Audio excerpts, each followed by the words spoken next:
Welcome everyone back to Tales from the Albums. This is the series where I talk about the albums that have influenced my life and just music I really like. My only qualifications really has to be that I have to like at least half the songs on it. Because you get some albums you only like the singles or you only like a couple songs. Well, the one I'm doing today, I like every single one on there. Now last week's episode was Garth Brooks' debut album, so I figured just this week I'll just continue down the line. I'm not gonna do all Garth Brooks stuff, straight. I'll do breaks in between and do other stuff, but I'm gonna go with his second album this week, which is No Fences. Second studio album, like I said. I'm reading some facts off of here, just so you know. I'm looking over here and reading, but it's not gonna be all just reading off a thing. But anyway, of course, #1 on the Billboard chart. I believe it went to number 3 on the U.S. Billboard Top 200, which is the whole pop charts. So almost got #1 on that one. So this is the first album was a great album and made him into a star. This one made him into a household name, and then he would become just iconic superstar legend with the next album, as good as this one was. But I mean, this album was so good it sold 18 million copies. Just think about that. That's insane to think. It was released August 27th of 1990. So actually, that's almost, how many years ago was that? That's 35 years old this year. Wow, that's crazy to think. But yeah, this album pretty much put him over the top. Recorded between 1989 and 1990, so after he released his first album, he got to work on this one, and just a great album. 5 singles were released from it. I'm gonna go through these the order of that the songs were on the album, because that's the way I do these. But I'll talk about obviously talk about the individual songs. But yeah, like I said, and it isn't just here. It sold 18 million here. It went 5 times platinum, which means 5 million copies in Ireland, 7 times platinum in Canada, so 7 million copies there, and 1 million copies in Australia. That's insane.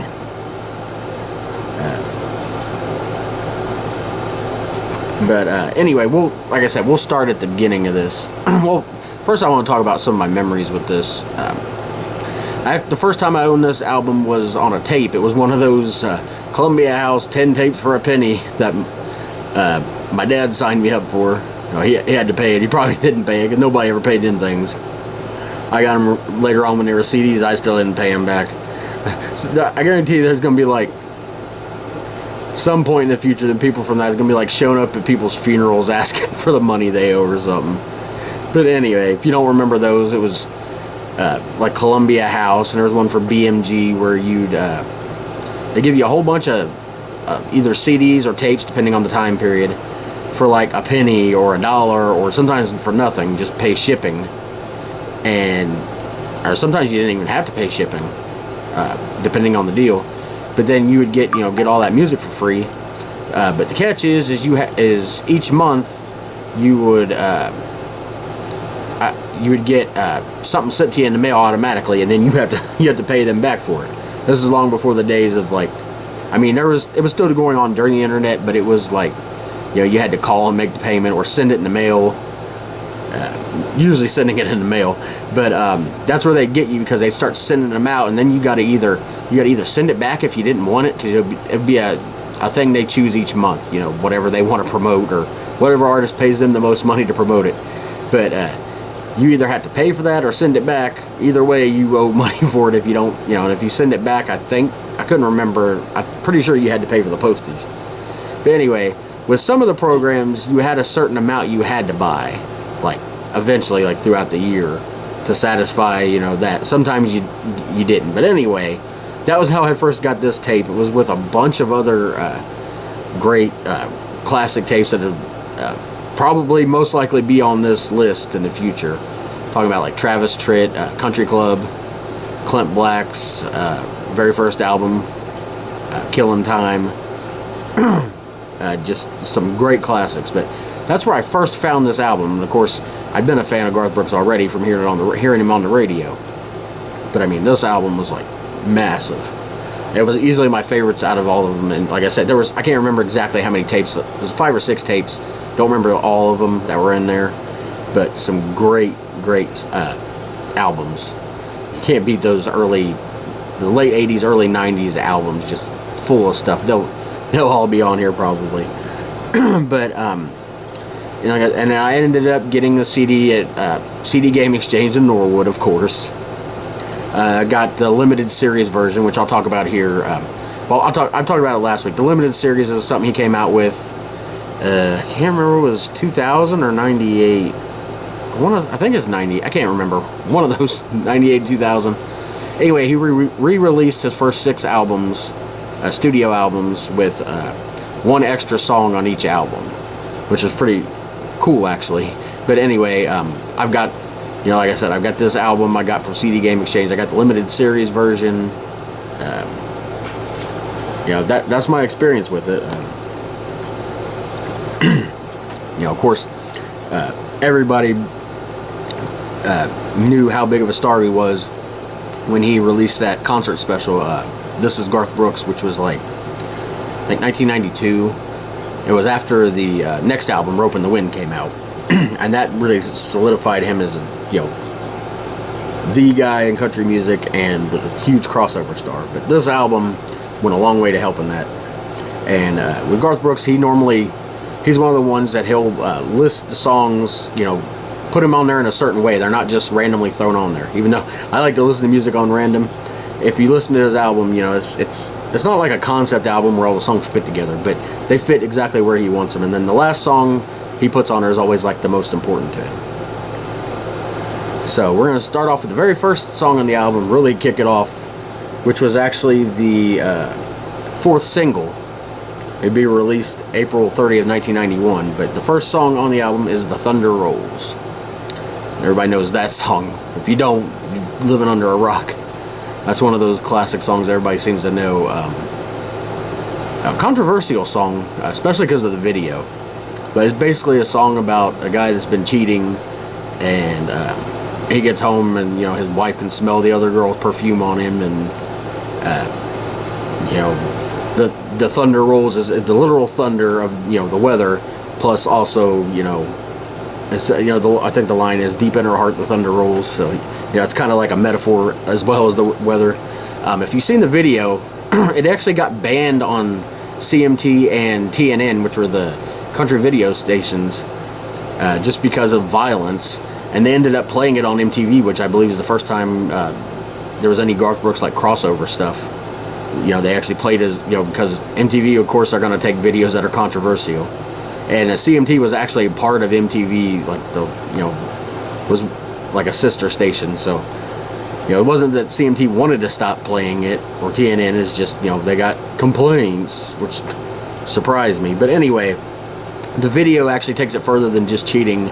Turns out the guy's abusive, and the real part that bothered people the most is they showed her getting a gun and then pulling. They don't actually show him getting shot, but it's, you know, obviously she pulled the trigger, and then the police show up. But that was the part that bothered people the most. Not the fact that he slapped her, the fact that she shot him. Should have been the other way around. But anyway, if you ever see the video, the guy with that's abusive, and he's also cheating in the video too. You know, as if the abuse wasn't bad enough.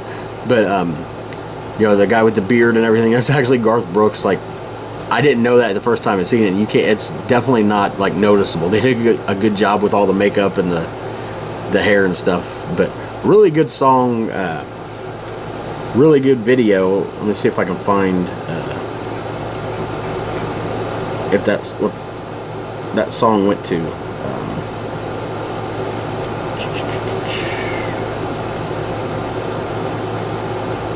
I don't have on this the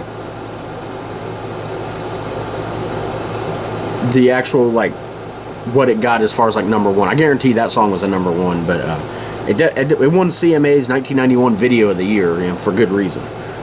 He didn't make a lot of videos, but when he did, they usually were like really good quality. Dang frog in my throat again, because I ain't singing these songs. And that, by the way, that was written by Pat Alger and Garth Brooks. So, you know, everybody always accuses of Garth of, oh, he finds songs that, you know, everybody else made, which is not true. And even on songs where he gets a co-writer copy, they're like, oh, he just happened to be in the room, so they give him credit, which is not true. If you've read his anthology book series, which is really cool, he gives, like, him and the writers on the songs give the stories of, you know, how they're written. This, I don't know why people, he's in the National Songwriter Hall of Fame for a reason, not because he happened to be in the room. It's just, there's a lot of people that hate Garth Brooks. It's annoying, and I'm tired of defending liking him because of people being annoying. But anyway, number 2 is New Way to Fly, not a single, co-written by Garth Brooks and Kim Williams, and Kim Williams ended up being like one of his big writing partners. Those two made some great songs together. But so this one's probably not well known unless you know Garth Brooks, you know, listen to the album. It's like comparing, he compares like people that are out like at the bar trying to meet new people to like birds out on a high line looking for a new way to fly. So again, with the metaphor stuff, you see a lot of that in country music. Sometimes stuff is just straightforward, sometimes there's metaphors. But great song. Number 3, another number 1, it was his 3rd single. It's Two of a Kind, Working on a Full House. Talk about a classic song. He didn't have anything to do with writing that. It was Bobby Boyd, Warren Haynes, and Dennis Robbins were the writers on that song. And it's another sort of metaphor where he's talking about him and his woman, and there's using the poker metaphor, like two of a kind working on a full house. Basically, you know, they're gonna have kids. It's a whole, like, the whole song is like metaphors of like playing poker and stuff like that. But that, like I said, all-time classic there. There's probably people that listen to pop music that have heard that. Number 4 is really good. One of my favorite songs on the album, "Victim of the Game." Wasn't a single. Co-written by Garth and Mark D. Sanders, and it was later released by Trisha Yearwood on her debut album. Of course, they're married now, but she recorded it. It's just a song about you know what happens when you like the game they're referring to in "Victim of the Game" is like being in a relationship and stuff, and you know, it's just talking about all the ways that relationships can go bad, and, you know, it says all you need is a heart to be a victim of the game. So, you know, that sort of song, again with the metaphors. Number 5 is not really metaphors. Number 5 was the first single off the album. Probably the song he's most well known for out of all of them, "Friends in Low Places." And he had nothing to do with the writing of it. It was Dwayne Blackwell and Earl Bud Lee, and everybody had to have heard this song. It's, you know, he's sees the woman has been cheating on him, or yeah, I think it's either cheating on him or she moved on with another person. But anyway, you know, he shows up at this like black tie affair. And he's, you know, he sees her there with the guy, and he's drunk, so he's, you know, basically telling her off. He says, "I got friends in low places," and then, you know, goes into a whole thing about, you know, all, you know, just his friends at the bar, and, you know, how, you know, he doesn't need her anymore, and the guy, screw her and the guy she's with, basically. And I guarantee everybody's heard the 3rd verse of it too, where he kind of changes the last couple lines of the verse, where he says, "You can kiss my ass," which was like controversial at the time, but they still played it. Like that was, I don't know how long he'd been doing that version of the concert where he wrote a 3rd verse to it, but the first time I heard it, and like everybody heard it, was the "This Is Garth Brooks," the concert special I was talking about, where he said he was telling the story of, you know, why he wrote the 3rd verse. And then he, you know, goes into singing the 3rd verse, and everybody like goes nuts when he says that line. And it was so big that they literally took that off of that. You know, the radio stations took that off of the broadcast and played it the next day and for weeks on the radio. It was actually released with the third verse, wasn't even released by Garth. It was the radio stations playing it was so popular. But yeah, that one's probably his signature song. Obviously, it's not one of his best songs ever. Like, I can think of probably 20 or 30 that are better. Not that there's anything wrong with it. And it's not even the fact that I think it's overplayed. It's just, he's got so much better songs, but, that one is the one he's most known for. For a lot of artists, you'll find that, like, they got so many great songs, but there always seems to be, like, one that made them popular. And my dog even knows. Hi, Carlos. He gets mad when I do the podcast. If he sees the tripod coming, or the Power Ranger when I'm doing Tales from the 90s podcast, he goes nuts. But anyway, back to this. Number 6 is Wild Horses. It was released as a single later on. And when I say later on, much later on. Like, for instance, the last single before this was the first song on the album, but his fourth single was The Thunder Rolls. It was released April 30th, 1991. The next single off this album, Wild Horses, was released November 20th, 2000. No, I did not say that wrong. He ended up re-releasing it and actually re-recording it. I'd been looking for the version that he re-recorded of this song because I thought it was way better. And the original song, well, first I'll talk about the song. It was written by Bill Shore and David Willis. And it's basically uses like cowboy imagery, which he does with a lot of his songs, to saying like wild horses keep dragging me away. Basically, he's a rodeo guy, and he won't stay in one place. You've heard that type of song before. It's not anything like new. Sort of like the Beaches of Cheyenne he did later on, or I Can Still Make Cheyenne, George Strait. They like Cheyenne a lot in the rodeo apparently. But anyway, the original song of this, like I said, wasn't released as a single, but still one of my favorites from the album. It might be my favorite from the album, with Victim of the Game being second. But the original version, it kind of, how you have songs where they'll fade out, they'll still be singing, but they just fade it out, and then some songs will just end, the definitive end. Well, the original version had to fade out. When he re-released it to radio, he actually recorded it again and actually had it end. And I don't just something I really liked about that. So I ended up like searching forever, like trying to find this version because it wasn't on YouTube, even though it was the single version, But I did find it. Actually, I'm gonna move my camera here because it's actually sitting on it. I got like a stack of Garth Brooks CDs. Like, I'm not even joking. Like, if you can see all those are all Garth Brooks CDs. A couple repeats, but not a whole lot. But anyway, put the camera back. If you guys sick there. But I actually found the actual CD single to this. I don't know if you can see that or not. But it's called Wild Horses Remix. And then, like, the next two songs are just singles. But, yeah, this is, it costs, like, $15 on, what is it? Not YouTube, eBay. Yes, I literally paid $15 for one song, okay? I know, it sounds like streaming gone berserk, but I wanted that version, and I finally found it. I'm still looking for the, single version of, It's Your Song. He did he released that on the Double Live CD, and then he also released a single version of. It got darker all of a sudden. I think it's the light outside. I was like, my eyes going dim. No, but it's was a single version released of it, in studio. I'm still looking for that if it exists anywhere. But anyway, Wild Horses, like I said, probably my favorite song on the album. We're gonna move into the 7th song on the album, which was actually released as a second single.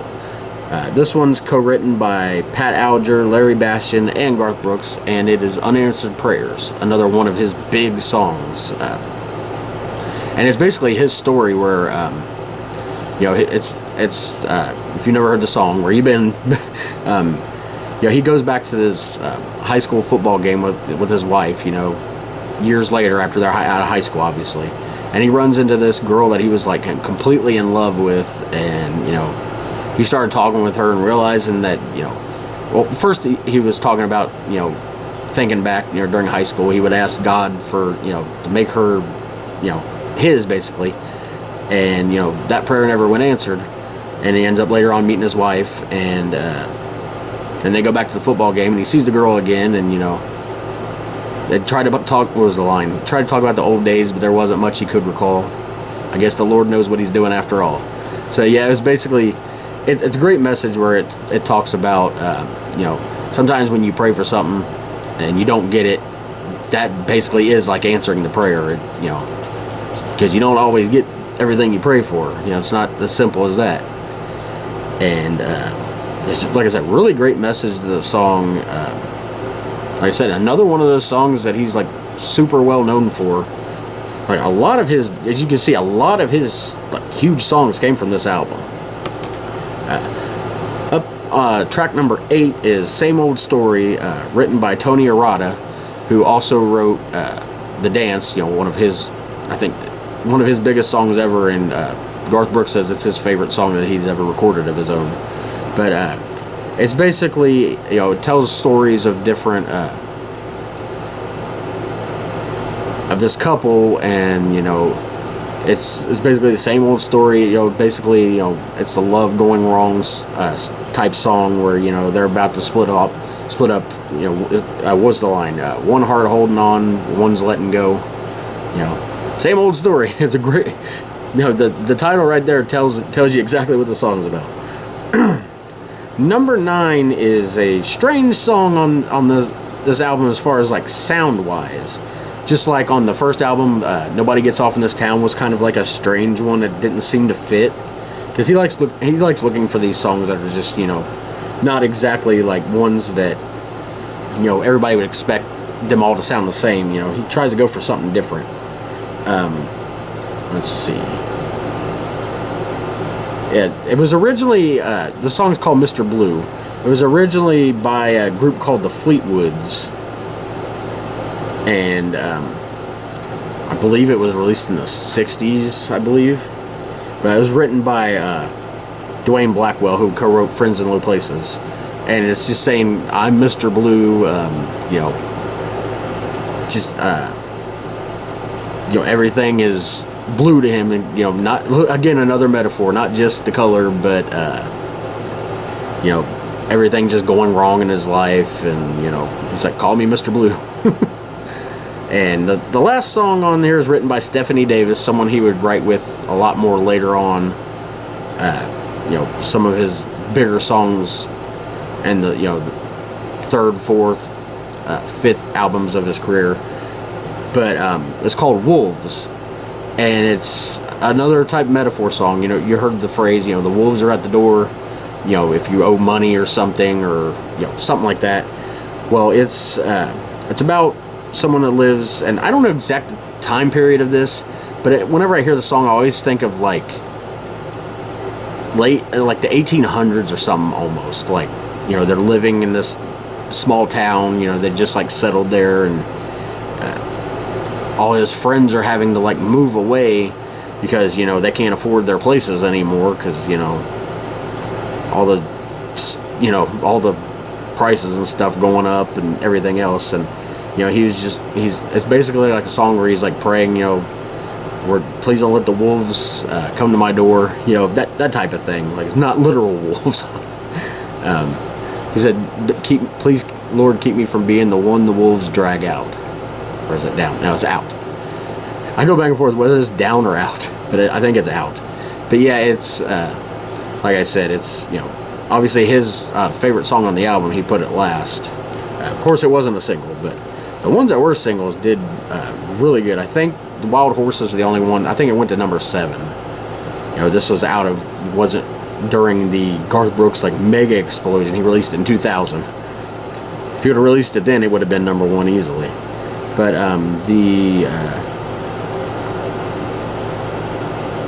trying to find the song for the limited series version was a song called "This Ain't Tennessee," and it's one of those songs where he used to be with this girl and he moved like out. They broke up. They lived in Tennessee, but then he moved out to like California and is with this woman now, and it's like things are like going great as far as like they're rich, they have all these parties and hang out with all these celebrities and stuff, but no matter how much he tries, he doesn't love the woman he's with. He misses the girl that was back in Tennessee. So it's called This Ain't Tennessee. Really great song. I probably would have included that on the original album. Maybe took Mr. Blue out or Same Old Story. But anyway, yeah, because there were songs that were recorded during the time the album was made, and they were left off the album because back then you could only get 10 songs on an album. Sorry, this podcast is going forever, but like I said, they had to make choices, and if you get the his anthology series, the book series, actually the very first one is the best, and not just because it has the first 5 albums, but it has some demos of some songs, like a song from The Chase, which is one of my favorites of his all time, was That Summer. It has a completely different version of that, but also it's got some demos that were like submitted of the songs that became real, the actual songs, and also a couple songs that he recorded that didn't make the album. So it's really cool stuff. If I don't work for Garth Brooks, like, he's selling merchandise here. Hey, I wish, hire me, Garth Brooks. I'll sell whatever you want me to sell. Anyway, like I said, check that out. I believe libraries even have that. I think I seen it at on the online thing for our library. Wherever you live, if you live in Indiana, you can have stuff shipped to any library, but I'm sure other states probably have the same type thing. But yeah, if you get that, and hopefully it has the discs inside of it, some really cool stuff on there. But yeah, that's pretty much it, talking about No Fences, Garth Brooks' second album, and the one that really made him into a superstar. If you guys got any suggestions of any albums you want me to do on here, like I said, they meet my qualifications. I gotta like at least half the songs on there. It's better if I like more of them, or even the whole thing, like with this one, but I don't always have to. An album can have a few songs I don't like on it. That's fine, but if you, like I said, you got any suggestions, let me know. Hope you're enjoying this type of stuff. Again, I'm sorry I don't play any clips of the songs. YouTube and their copyright crap, or even Facebook and their copyright crap, and I guarantee you I couldn't get it on Spotify. So anyway, I hope you enjoyed this one, and I will see you on the next one. Don't know what it'll be, but we'll see you then.